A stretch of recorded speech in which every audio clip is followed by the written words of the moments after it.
What is up? What's up? Barrett, I think I have done something, I was going to say impossible, but it's not impossible, obviously. I just like to think of it that way. I think I have picked the perfect, split the difference between cost and quality. I looked at every miter saw there was on the market, starting from your crappy Chicago Electric, going all the way up through your Hitachi. Here's the thing, I found out that apparently Rigid got bought, so the Rigid company that we know doesn't exist anymore. Remember the Rigid that would replace any parts? And and I kind of screwed up. I gave Eric our old 12-inch Rigid when he left. He left us to go have a family. and I kind of gave it to him as a going away present. Well, that's kind of what started this whole thing. That was what, 3 or 4 or 5 years ago. And so we have a Bosch in the shop, but it's bolted down and we don't carry it around on job sites. So what we have to have is a split the difference between cost and quality. Even if it works a year, 2 years, which is about the general lifespan of a miter saw in construction, whether you're dropping it or it gets stolen, or when you're using something every day, not just on the weekends, it just wears out. So let me show them some of the features. All right. The first thing I noticed about this was this is pretty smooth, okay? This action here, this sliding action. We don't buy the stationary miter saws like this. We have to have a sliding one because we may sometimes be cutting material up to 12 inches wide. The second thing I noticed, it has this stop on it. And what that allows you to do is set the blade depth to above the surface, and you can actually cut dados with it. That's pretty cool. Obviously, a 12-inch blade is a necessity. I've always found lasers to be hokey and just a novelty. We never use them. You spend more time messing with it. I just come down here and I eyeball it. So we don't really need lasers. Artisans don't need lasers. But the other thing that impressed me about this saw is all of the controls are up front. Even the control for the miter, the bevel miter part of it. See, on a big saw like this, it's a pain in the butt if you're having to reach behind or on the side to do the bevel cut. So the other thing you got is nice notches here for the detent box well. So, and even though we have this stand, if this was just sitting on a table or something, these pull out like all the way to here. So that's pretty handy. This is not a review, obviously. We'll review this as probably about 6 months to see how well all this plastic has held up. I like it. It's pretty smooth for what it is. Obviously Kobalt's not the high end, but for $349, I think I paid. It's to get a 12-inch compound miter sliding saw with all these features. It's pretty good. We'll just have to see about the quality. Let's just show them how we're going to do this right quick. We're building a transom for a door, and our little cheap table saw that we carry around on our job just kind of rolls the edge off. So I'm going to cut the edge off. And I'm going to check for square.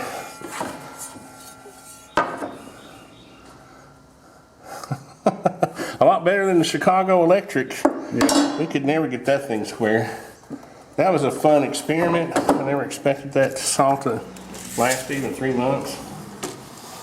37 5/8.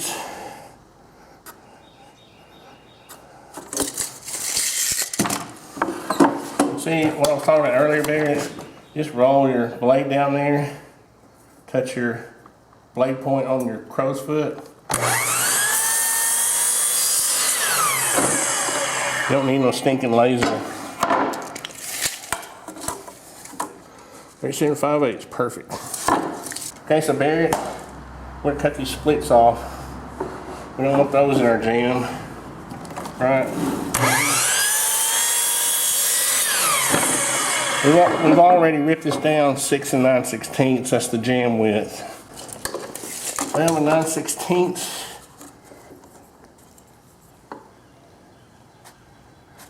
My blade's lined up there. See where the laser is? Mm-hmm. See why I don't want to mess with it?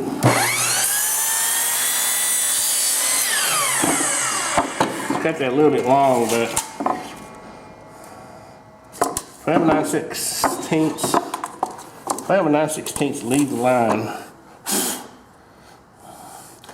Lead the line is a 30-second longer Barrett than the original measurement.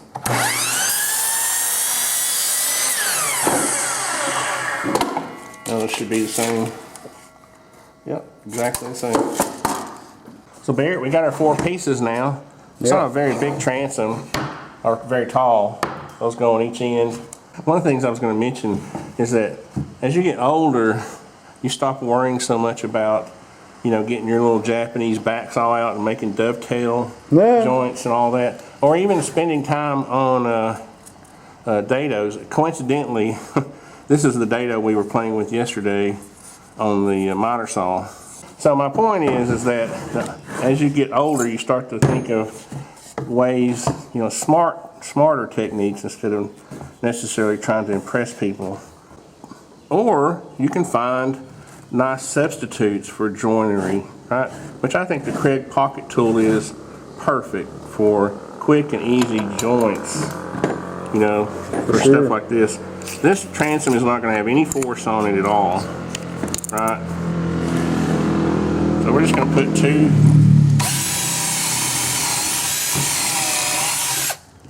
Put one there, and then we're going to move this over. See our nice little pocket hole. And I'll just put one kind of even with that side.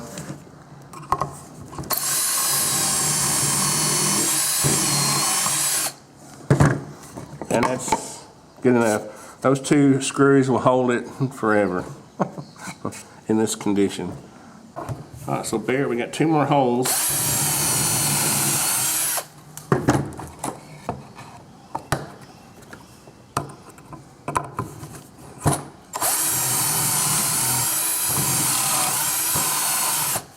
Just like that. And now both of our boards have 2 on each end. We're ready to go. Mm-hmm. All we need to do now is take our 2 screws. These are special, you know, Kreg Tool screws. They're 1 1/4 for putting 2 1-bys together. You need 1 1/4. And these suckers, that special head, I don't know if you can see that hole. I mean, that is just, it holds like you wouldn't believe. It's a lot stronger than people think. It's actually, I would put this against glues and nails. That's how I'm going to go that far. And if I need to take this apart, I can. If I glue it, I can't take it apart. Mm-hmm. Now on the soft pine, you just want to go till you ratchet a few times on your impact driver. You don't want to drive it home. I remember when Paco and them was helping me with this, they drove it through screws all the way through the wood. But that's just, feel how strong it is, Barrett. Yeah. It's on there. It really is. What have we spent so far? 30 minutes on this transom? Mm-hmm. It's not much time at all, you know. To go through that whole traditional, all this dado or let's dovetail. I've never even seen those methods. Not I've only seen Kreg Tool. Not around me, you haven't. I don't have time, you know, we don't have time for that mess. And we don't get paid for it either, you know what I mean? Yeah. But people just want, you know, part of it is a market-driven thing. If somebody wanted to pay me to do Japanese joinery, Yeah. then I would be willing to do it. But and I know how to do it. That's not the point. The point is you have to match the technique with, you know, the economic environment that you're in. And the economic environment here is that this is my house. I'm not getting paid But I'll be honest with you, again, I'm perfectly happy saving this time and effort, because now what I should do is see how it's not perfectly straight, and that's the board that's twisted a little bit. This is one nice thing about Kreg Tool using this pocket system. You should get this one first. See how that's lined up? Now I can push this one over. See, I can torque it over and then get it lined up. Now see, I almost went a little crazy with that one. You don't want to drive. No one would see special details on this thing anyways. Right. Well, that's a good point, Barry. It's not furniture. Yeah. It's not furniture, and nobody would ever know that if you do it. And there's no guarantee that dovetails. I could spend an hour dovetailing one joint, even with a jig, and it could break. One of the tails could break off, or and then you're screwed. What are you going to do? You gotta work smart. Look how good that fits. How strong that is. So Barrett, what we would do here, we don't have time to mess with it today, but what we would do then is we'd rip down, not this wide, but something less wide, and we'd put a stop like that all the way around. Yeah.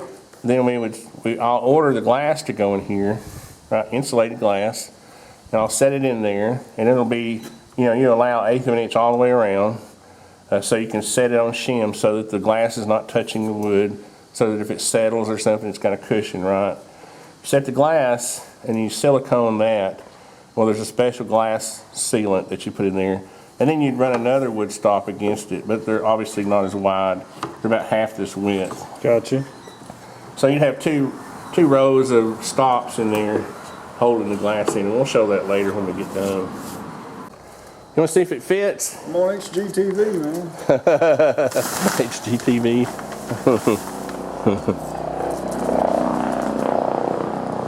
Got Hell's Angels out riding around today. Got some drywall. Yeah. Got the black helicopters, Barrett. They don't like Kreg Tool. It seems like That's perfect. Just set it down. yeah, that's it. Well, what happens is that gets shimmed up. Oh, okay. So I have a mullion in the middle. See down below, reach outside and grab that. See that? Yeah. You want to shim between there. See? You don't ever want to set a glass frame directly on top of another frame like that. You want to put some kind of shims in there. And so, see that margin at the top? Yeah. That'll get taken up, like raise it up a little bit. Just a tad. Yeah, that'll get taken up by the shims. Gotcha. So you can just leave it there for now. It ain't hurting nobody. We need to do an update on the house, don't we? We're about ready to move in. Except this big orange color is going to get covered up with a real paint. So Barrett, I think she's going to work pretty good. Yeah. I'm happy for now. We'll see. We drop her once and see what happens. That'll be the test. If she survives that, if she'll stay cutting square and turn on when I click the switch, really that's all I care about. Gotta get a new sharp blade for it.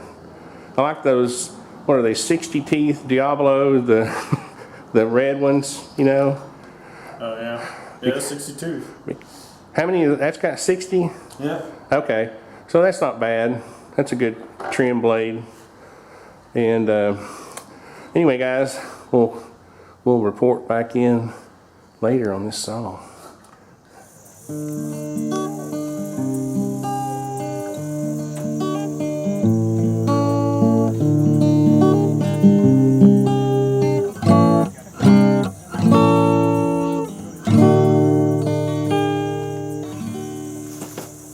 Nice.